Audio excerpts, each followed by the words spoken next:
Assalamualaikum warahmatullahi wabarakatuh dan salam sejahtera.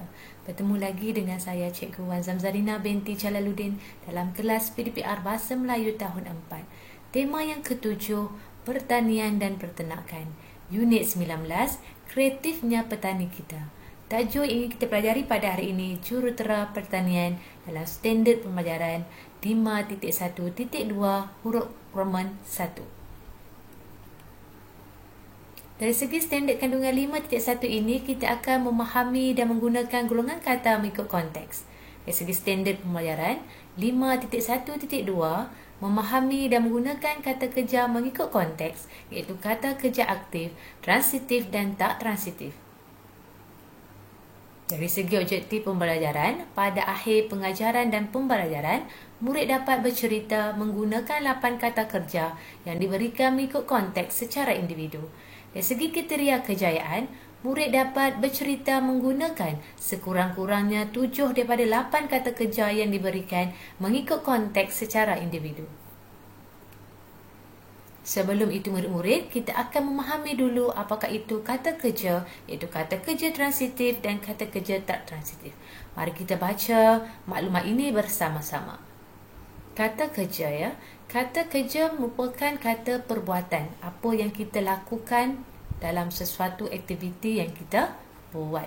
Kata kerja terbagi kepada dua, iaitu kata kerja transitif dan kata kerja tak transitif. Kita lihat dulu kata kerja transitif. Ya, kata kerja transitif ini memerlukan objek bagi melengkapkan ayat. Ya, contoh di sini, Akmal menendang bola. Ya, menendang ialah kata kerja dan bola ialah objek. Dalam kata kerja transitif perlu ada objek. Kata kerja transitif ini bagi pada dua, iaitu ayat aktif dan ayat pasif. Ya, ayat aktif, subjek berada di bahagian hadapan ayat. Contoh, ibu mendukung adik. Ya, ibu merupakan subjek. Ayat pasif, subjek berada di bahagian belakang ayat. Adik didukung oleh ibu. Dan adanya penambahan kata sendi nama, iaitu oleh. Ya, ini merujuk kepada kata ganti nama pertama dan kedua, ketiga. Ya, ada perbezaan dalam kita membentuk ayat pasif berdasarkan pada kata ganti nama pertama, kedua dan ketiga. Ya, jadi kita perlu berhati-hati untuk membina ayat pasif. Okay. Kata kerja yang kedua itu kata kerja tak transitif. Kata kerja transitif ialah ayat yang tidak memerlukan objek bagi melengkapkan ayat. Contoh, Adibah menyanyi. Menyanyi merupakan kata kerja tak transitif. Ya. Kata kerja tak transitif terbagi kepada dua, iaitu berpelengkap dan tanpa berpelengkap. Berpelengkap bermaksud memerlukan pelengkap bagi melengkapkan ayat. Contoh, kucing itu bertambah gemuk. Ya, bertambah merupakan kata kerja, gemuk merupakan pelengkap. Okey, contoh lain, kata kerja tak transitif tanpa pelengkap tidak memerlukan pelengkap bagi melengkapkan ayat. Contoh, saya berlari. Abang tidur. Adik makan. Ya, itu merupakan kata kerja tak transitif tanpa pelengkap. Hanya boleh dia punya berdiri dengan kata kerja sahaja. Ia dikenali sebagai kata kerja tak transitif tanpa pelengkap. Saya juga harap kamu dapat faham sedikit tentang apa itu kata kerja transitif dan kata kerja tak transitif berdasarkan penerangan ringkas cikgu dalam slide yang ini. Ya, kita akan teruskan pada aktiviti yang seterusnya. Baiklah murid-murid, dalam aktiviti yang pertama ini kita perlu bercerita menggunakan kata kerja yang diberikan.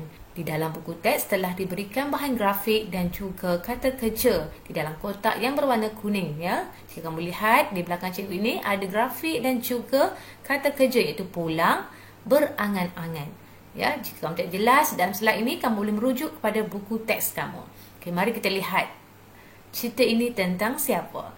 Zara baru pulang dari sekolah. Dia menghadiri ceramah tentang kerjaya dalam bidang pertanian.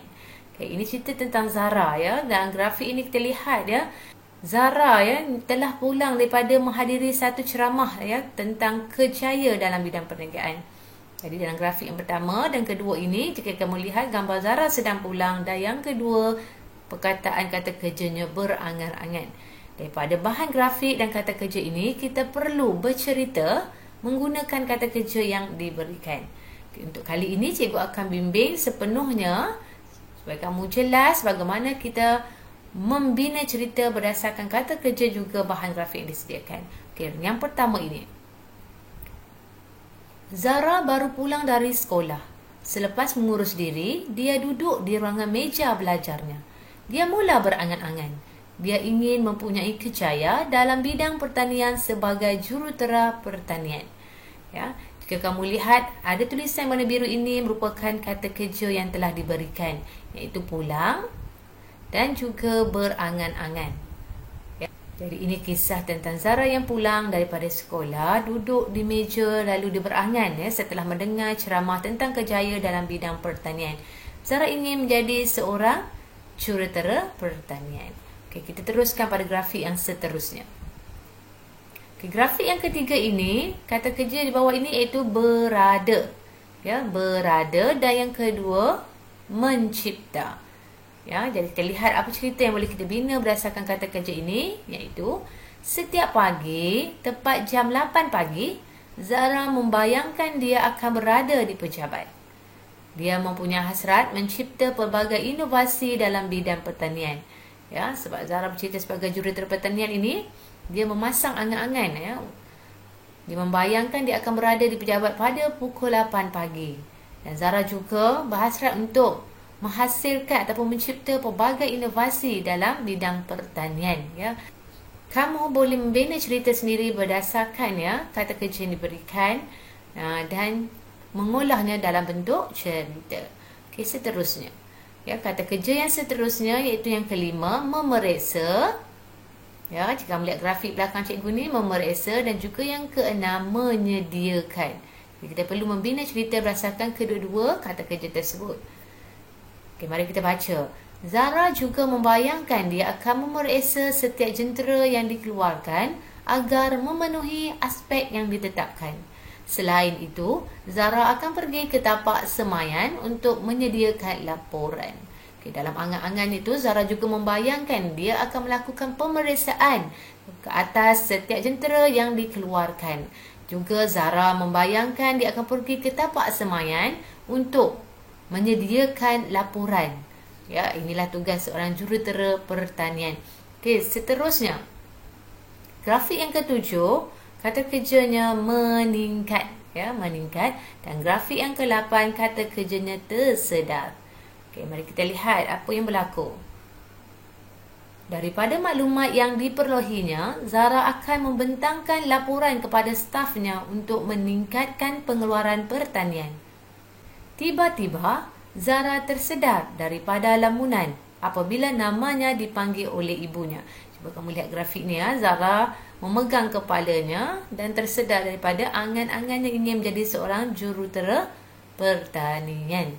Okay, jadi ini sedikit cerita yang kita gunakan kata kerja yang diberikan serta bahan grafik yang disediakan.